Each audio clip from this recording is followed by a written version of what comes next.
गाते वत्सानमुच्चन क्वचिद समय क्रोश संचादहासं इस्तेयं स्वादधन्यं पथिपय कल्पितय इस्तेयो। ठाकुर जी इस लीला का दर्शन कर रहे हैं। सुखदेव जी कह रहे हैं कि ठाकुर जी बाहर निकले तो कीचड़ में बैठ करके खूब कीचड़ अपने ऊपर डाल रहे हैं।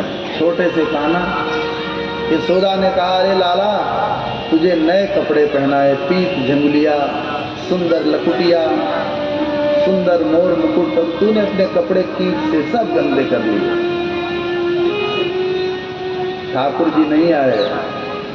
यशोदा कहती है, हे कृष्ण, हे गोपाल, मुझे लगता है कि तू पूर्व जन्म में सूकर था, क्योंकि सूकर भी कीचड़ में खेलता है। भगवान हंसने लगे, दतुइयां छोटी छोटी दिखा करके, कि मैया ने पहचान लिया कि पूर्व जन्म में मैं सूकर बन चुका। तब तक छोटा सा बछड़ा आया।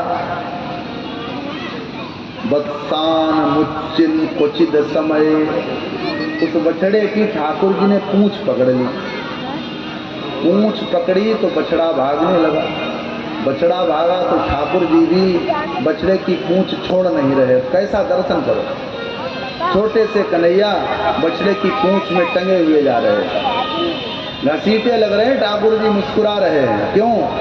बोले ठाकुर जी के चोट नहीं आई।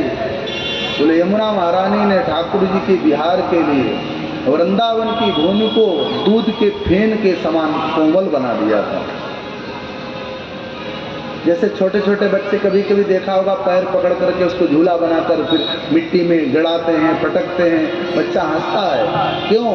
क्योंकि वो भूमि कोमल होती है। जैसे वृंदावन की भूमि यमुना महारानी ने ठाकुर जी के रमण के लिए बिल्कुल मक्खन के समान बना दी। मखमल के गद्दे पर खेल रहे हो कन्हैया। एक दिन ठाकुर जी घुटनों के बल गए और गौ मैया के स्तन में मुख लगा करके दूध पीने लगे। इस्तेयम स्वाद पथिम पयः कल्पित, पयोद पीने लगे, दूध पान करते हैं ठाकुर जी। गौ मैया खड़ी होकर के दूध पिला रही है। बड़े आनंदित होकर के ठाकुर जी ने गौ मैया का दूध पान किया। अब घर से बाहर की लीला सुनाई है परमहंसाचार्य श्री सुखदेव जी। मरकान भोक्षयन विभजति, मरकान बंदर, मरकट, मरकटों को ठाकुर जी गोपियों के घर से माखन ले जा करके और बंदरों को माखन खिला रहे हैं। कोई बात नहीं, बोले माखन खाने वाली चीज है, खिला दो। ठाकुर जी तो और उल्टी लीला कर रहे हैं। मरकान भोजन विभजतिम सा चेन्निम भांडव विदंती, भांडव माने मटके, मटकों को भी फोड़ रहे हैं। बंदरों को खिला दें कोई बात नहीं, गोपियां कह रहे हैं कन्हैया बस यही तुम गलत करते हो। इन मटके मटकियों में हमने दूध भर भर करके, घी भर भर करके इनको इतना पका दिया है कि टन टन टन बढ़िया से बजती हैं। अब ददिया सास के जमाने की मटकी एक आना तुमने एक क्षण में फोड़ दी। बंदरों को खिलाया था कोई बात नहीं, लेकिन आपने भांडव विदंत मटके भी फोड़ दी। गोपियों ने शिकायत की है यशोदा मैया से कि अपने लड़के को समझा लो, ये लड़का ज्यादा हो रहा है। कान पकड़ लिया ठाकुर जी का और यशोदा कहती है कि कब तू माखन चोरी बंद करेगा? कान्हा चोरी माखन की दे छोड़। हम तुम्हें हाथ जोड़ करके कह रही हैं, निवेदन कर रही हूँ, लाला तेरे बाप का नाम बदनाम हो जाएगा। लोग क्या कहेंगे कि नंद का लाला चोरी करता है। इसलिए चोरी माखन की करना छोड़ दे लाला। बार बार कान पकड़ करके यशोदा मैया ठाकुर जी को समझा रही हैं। सूरदास जी ने गाया, यशोदा कैसे कहती हैं, जीवन में लाला चोरी करेगा तो आगे नहीं बढ़ पाएगा। कान खींचा कि तेरे बाप का नाम बड़ा गंदा हो जाएगा। तू चोरी करता है, अपने घर में घी दूध इतना होता है, खूब खाओ, लेकिन तू चोरी करेगा तो तेरा विवाह भी नहीं होगा। जो सुनेगा कि नंद का लाला चोरी करता है, तो ब्रसभान दुलारी किशोरी जी को तू पा नहीं पाएगा। इसलिए मेरी बात मान और चोरी करना छोड़ दे, इसी में तेरी भलाई है। सूरदास जी ने इसको भाव से पद गाया है, आप भी मेरे साथ में गाएं ठाकुर जी की माखन चोरी के लिए। चोरी माखन की देखो कन्हैया मैं समझाऊं तो,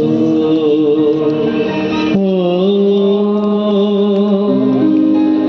मैं समझाऊं तो ये मेरे लाला, मैं समझाऊं तो चोरी माखन की देखो कन्हैया मैं समझाऊं तो, चोरी माखन की देखो कन्हैया मैं समझाऊं तो, मैं समझाऊं तो ये लाला, मैं समझाऊं तो ये हो, मैं समझाऊं तो ये लाला, मैं समझाऊं तो चोरी माखन की देखो कन्हैया मैं समझाऊं तो, चोरी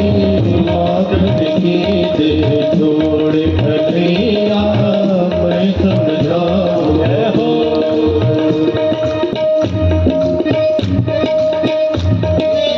ताली बजाते हुए सभी लोग भाव से।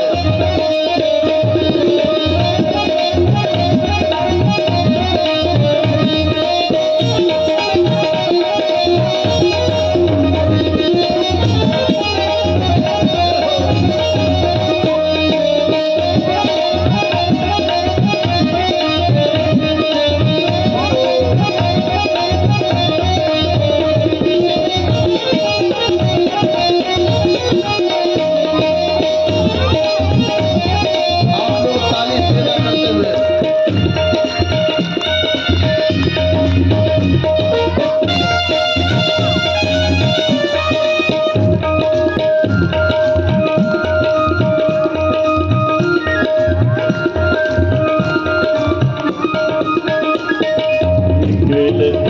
गौए नंद बाबा की नित नित माखन हो,